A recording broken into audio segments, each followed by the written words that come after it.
La Corée du Nord se présente comme une forteresse militaire imprenable. À la télévision d'État, on voit des soldats parfaitement synchronisés défiler dans les rues de Pyongyang.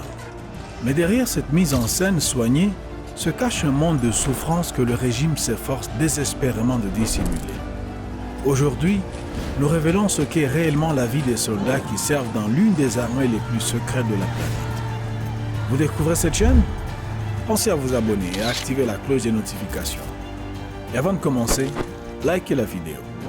Les chiffres, à eux seuls, donnent l'image d'une armée redoutable. L'armée populaire coréenne compte 1 300 000 soldats actifs, prêts au combat à tout moment. À cela s'ajoute une force paramilitaire de 5 800 000 personnes formées à des rôles de soutien. 200 000 autres soldats restent en réserve, mobilisables en cas de crise. Ensemble, ces effectifs forment la plus vaste structure militaire au monde. La dynastie Kim a façonné toute la société autour de cette armée. Chaque ressource, chaque politique, chaque décision est orientée vers le maintien de la puissance militaire. Le gouvernement appelle cette doctrine « l'armée d'abord ». Elle imprègne tous les aspects de la vie en Corée du Nord. De l'extérieur, ce système semble produire des combattants disciplinés, entièrement dévoués à leur dirigeant suprême. La réalité est tout autre. Les logements des soldats ordinaires révèlent les premières fissures de cette image soigneusement construite. La plupart passent leur nuit dans de petites pièces en béton, bâties il y a des décennies. Ces espaces étroits abritent plus de 20 personnes à la fois. Les murs présentent des fissures dues à des années de négligence. Les sols sont en béton nu, glacial pendant les hivers coréens particulièrement rudes. La literie digne de ce nom n'existe pas pour le soldat moyen. Ils dorment sur de minces matelas remplis de balles de riz qui absorbent la sueur et les odeurs corporelles au fil des mois. L'odeur dans ces baraquements devient suffocante, surtout en été, lorsque la chaleur monte et que la ventilation est inexistante. L'eau courante est un luxe dont la plupart des installations militaires sont privées. Les soldats doivent se laver dehors à l'aide de tuyaux reliés à des pompes manuelles. Cette pratique se poursuit même lorsque les températures descendent bien en dessous de zéro. Les hommes grelottent, se lavant à toute vitesse avant que le froid n'endommage leur peau. La surpopulation des unités et le manque d'hygiène créent des conditions idéales pour la propagation rapide des maladies. Au début des années 2000, une maladie respiratoire s'est répandue dans les casernes militaires à travers le pays. De nombreux soldats sont morts sans que le gouvernement ne publie jamais de chiffres officiels. Lorsque la crise sanitaire mondiale a débuté en 2020, la Corée du Nord a affirmé n'avoir enregistré aucun cas. Les témoignages de défecteurs et les rapports de renseignement racontaient une toute autre histoire. Des soldats mouraient dans leur dortoir, trop faibles et mal nourris pour résister à la maladie. Les corps étaient discrètement emportés et les familles n'étaient jamais informées. La situation alimentaire des soldats est tout aussi alarmante. L'isolement international et les politiques agricoles défaillantes ont gravement compromis la capacité du pays à nourrir sa propre armée. Les repas suivent des cycles prévisibles et déprimants au fil de l'année. En juin, des pommes de terre. En août, du maïs. Ces deux aliments constituent la base de la nutrition militaire, répétée à l'infini, sans réelle variété. Or, le corps humain a besoin de nutriments diversifiés pour fonctionner correctement. À force de manger les mêmes aliments mois après mois, les soldats présentent de graves carences. Leurs gencives saignent, leurs cheveux tombent, leurs os deviennent fragiles et cassants. Les rations quotidiennes sont tombées à environ 140 grammes par repas. Les nutritionnistes militaires du monde entier recommandent au moins le double pour des soldats soumis à un entraînement physique. En l'espace de 6 mois de service, beaucoup de soldats nord-coréens montrent des signes évidents de malnutrition sévère. Leurs côtes deviennent visibles sous l'uniforme. Leurs joues se creusent. Leur regard perd toute vitalité. Face à cette situation, les officiers adoptent des mesures désespérées pour maintenir leurs unités en état de fonctionner. Certains encouragent ouvertement les soldats à voler de la nourriture dans les fermes et les villages voisins. D'autres renvoient chez eux les soldats les plus faibles, avec pour consigne de se nourrir et de reprendre des forces avant de revenir. Ces familles, déjà incapables de subvenir pleinement à leurs propres besoins, doivent trouver de quoi nourrir un soldat supplémentaire. Le fardeau pèse surtout sur les foyers ruraux les plus démunis. En mai 2021, Kim Jong-un a donné un ordre direct pour faire face à la crise de malnutrition dans l'armée. Chaque soldat devait recevoir au moins un repas par jour contenant des légumineuses.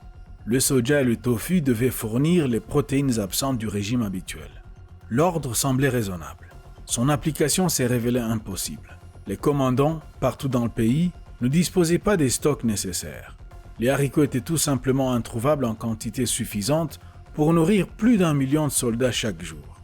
Plutôt que d'admettre leur échec, les officiers inventèrent une solution.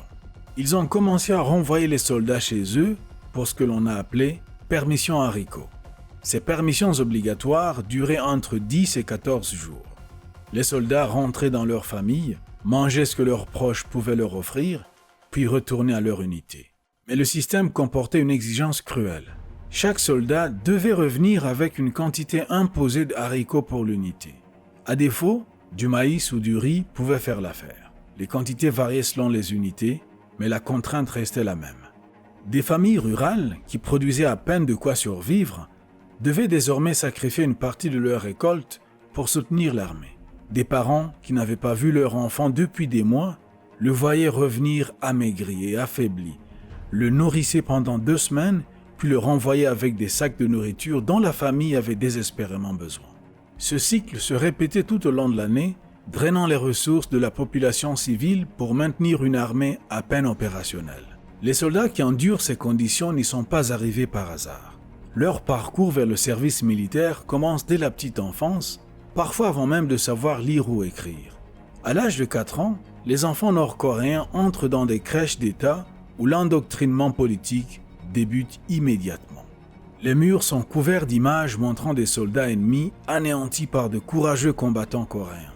Des dessins animés mettent en scène des animaux en uniforme militaire, enseignant aux enfants que la guerre est l'état naturel du monde. Les choses apprises dès le jeune âge évoquent le devoir de protéger le dirigeant suprême à n'importe quel prix. À l'âge scolaire, les enfants rejoignent une organisation comparable au mouvement scout d'autres pays. L'Union des enfants de Corée constitue l'étape suivante de l'endoctrinement.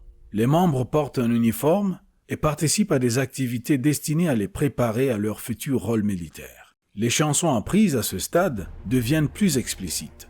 Les enfants jurent de devenir des armes au service du dirigeant suprême. Ils promettent de sacrifier leur corps comme bouclier pour protéger la famille Kim. Ils déclarent leur volonté de mourir sans hésiter si l'ordre leur en est donné. Ce conditionnement se poursuit tout au long de l'enfance et de l'adolescence. Lorsqu'ils atteignent l'âge du service, toute notion de valeur individuelle a été effacée. Ils se perçoivent comme des outils appartenant à l'État, sans autre but que de servir le régime. L'idée même de remettre un ordre en question ou de penser à leur bonheur personnel n'existe pas dans leur esprit. Le passage de l'enfant endoctriné au soldat suit un processus rigide, sans exception pour les citoyens ordinaires. À 17 ans, chaque jeune en Corée du Nord doit s'enregistrer pour le service militaire, hommes et femmes confondus. Seules les familles de l'élite, proches des plus hauts cercles du pouvoir, échappent à cette obligation. Kim Jong-un lui-même n'a jamais effectué son service militaire, malgré les exigences imposées à la population. Pour ceux qui n'ont pas de privilèges, le service dure plus longtemps que dans la plupart des pays. Des réformes récentes dans la loi militaire ont réduit certaines durées, mais les exigences restent extrêmes selon les standards internationaux.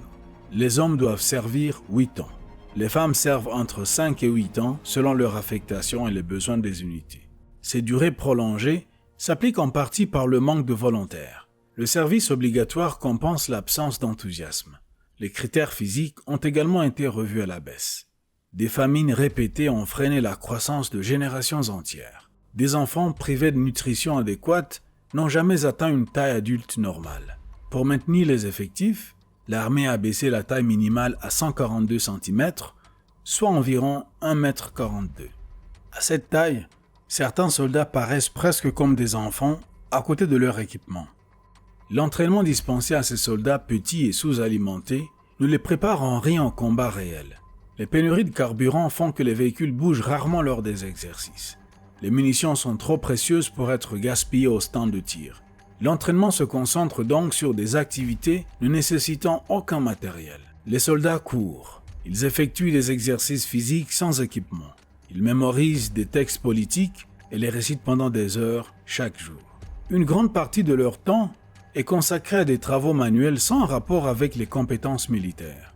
Ils travaillent dans les champs, plantent et récoltent des cultures destinées à d'autres secteurs de l'État. Ils construisent des bâtiments, notamment d'immenses projets hydroélectriques, qui s'étendent sur plusieurs années. La centrale hydroélectrique de Tanchon et le projet du plateau de Sefo ont largement exploité la main-d'œuvre militaire. Ces chantiers servent l'État, mais ne forment en rien des combattants efficaces. Lorsque les soldats participent à des démonstrations physiques, celles-ci ressemblent souvent davantage à des numéros de cirque qu'à un entraînement de combat. Ils cassent des piles de briques à main nue. Ils se laissent frapper avec des haches ou des barres métalliques par leurs camarades pour prouver leur endurance. Ces scènes impressionnent dans les vidéos de propagande, mais n'enseignent rien sur la guerre moderne. L'entraînement le plus intensif concerne les défilés. La marche synchronisée demande des mois de préparation. Les unités passent des heures à apprendre à lever la jambe au même angle, à tourner la tête au même instant, pour donner l'illusion d'un seul corps en mouvement. Selon des soldats ayant fui le pays, jusqu'à 60% de leur temps de formation était consacré à l'endoctrinement politique et aux démonstrations de loyauté et non au combat. Ils apprenaient à vénérer la famille Kim. Ils n'apprenaient pas à se battre. La rémunération reçue pour ces années de service choquerait n'importe quel travailleur ailleurs dans le monde. Après la chute du soutien soviétique en 1991, l'économie nord-coréenne s'est effondrée. Depuis, l'État manque de ressources pour payer son armée en monnaie réelle. Au lieu d'argent, les soldats reçoivent de la nourriture et quelques produits de base. La valeur monétaire de cette compensation équivaut à quelques centimes selon les standards internationaux. Même ceux qui parviennent à épargner découvrent que leur argent ne permet pas d'acheter l'essentiel. Les sanctions internationales et l'échec économique interne ont provoqué une inflation massive. Des produits simples comme le shampoing peuvent coûter l'équivalent de $200 en monnaie locale. Un soldat devrait économiser pendant des années pour se l'offrir. Les officiers sont mieux traités, mais leur rémunération reste dérisoire à l'échelle mondiale. Un général 4 étoiles gagne environ $1 200 par mois. À titre de comparaison, ses homologues américains gagnent bien plus, avec des avantages, des soins médicaux et une retraite inimaginable en Corée du Nord. Dans ces conditions, certains soldats découvrent que perdre leur poste améliore en réalité leur vie. Une radiation déshonorante entraîne, normalement, de lourdes conséquences. Le soldat exclu perd son appartenance au Parti des travailleurs, porte d'entrée vers toute position enviable dans la société. Son statut social s'effondre. Sa famille subit la honte et la suspicion des voisins et des autorités. Pourtant, pour certains, ces sanctions représentent une libération. Être exclu du parti signifie être libéré du service d'État. Sans affectation imposée, ils peuvent rejoindre l'économie parallèle en plein essor. Ils deviennent passeurs, transportant des marchandises vers la Chine. Ils commercent des produits illégaux bien plus lucratifs que la solde militaire. Des rapports indiquent que certains soldats cherchent volontairement une radiation déshonorante pour s'échapper du système. Ils enfreignent les règles délibérément. Ils coopèrent avec des réseaux de contrebande tout en portant l'uniforme, sachant qu'ils seront renvoyés s'ils sont découverts.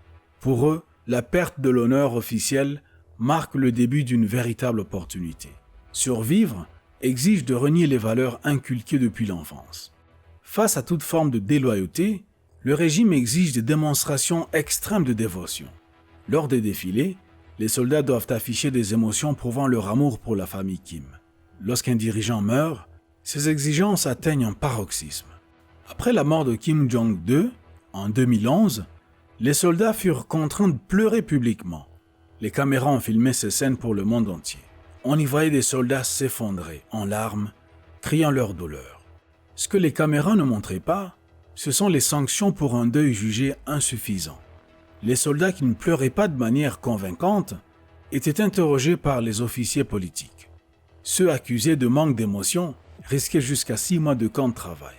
Le message se répandit rapidement dans les rangs. Peu importe la sincérité, l'apparence d'une tristesse totale était obligatoire. L'hystérie collective diffusée par les médias d'État résulte bien plus de la peur que d'un chagrin réel.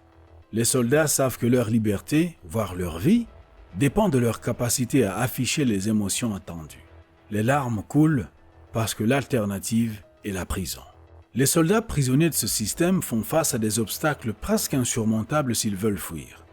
Les déplacements sont interdits aux citoyens ordinaires. Traverser la frontière sans autorisation est passible de torture ou d'exécution. La zone démilitarisée entre les deux Corées offre une issue possible, mais extrêmement dangereuse. Des mines recouvrent la zone. Des clôtures électrifiées sont mortelles. Des gardes surveillent en permanence. En novembre 2017, un soldat nommé Oh Chang-song a tenté cette traversée. Il a foncé vers la frontière au volant d'un véhicule militaire. Lorsque le véhicule s'est immobilisé, il a couru vers le sud. Les gardes nord-coréens ont ouvert le feu, le touchant à plusieurs reprises. Il s'est effondré juste après la ligne de démarcation, blessé par 5 balles. Les forces sud-coréennes l'ont récupéré et transporté d'urgence à l'hôpital. Les chirurgiens ont tout fait pour le sauver. Pendant l'opération, ils ont découvert quelque chose de stupéfiant. Son système intestinal était infesté de vers parasites, certains mesuraient près de 28 cm. Ils n'avaient jamais vu cela. L'enquête a révélé la cause. Faute d'engrais chimiques, l'agriculture nord-coréenne utilise des excréments humains. Les soldats consomment ainsi des légumes contaminés par des œufs de parasites. Oh Chang-song a survécu à ses blessures et à son infestation. Il vit aujourd'hui en Corée du Sud sous une nouvelle identité. Sa famille restée au nord subit un autre sort. Le régime pratique la culpabilité par association. Lorsqu'un soldat fait défection, ses proches sont punis. Ils sont exilés dans des régions montagneuses isolées ou envoyés dans des camps de travail. Parents, frères, sœurs et même parents éloignés peuvent passer le reste de leur vie à payer l'évasion d'un seul individu. L'uniforme porté lors des défilés à Pyongyang est une autre illusion soigneusement contrôlée. À l'écran, les tissus sont impeccables, les boutons brillants. La réalité pour les soldats ordinaires est bien différente. Les livraisons sont irrégulières et la qualité de fabrication est médiocre. La plupart ne reçoivent un nouvel uniforme que tous les 2 à 3 ans. Les matériaux sont bon marché. Les tissus se déchirent facilement. Les coutures lâchent en quelques mois. Les boutons tombent sans être remplacés. Les chaussures causent des souffrances particulières. Les bottes sont rembourrées de coton, dont les fibres s'infiltrent entre la botte et le pied et frottent la peau. Des ampoules se forment, s'infectent dans des conditions insalubres.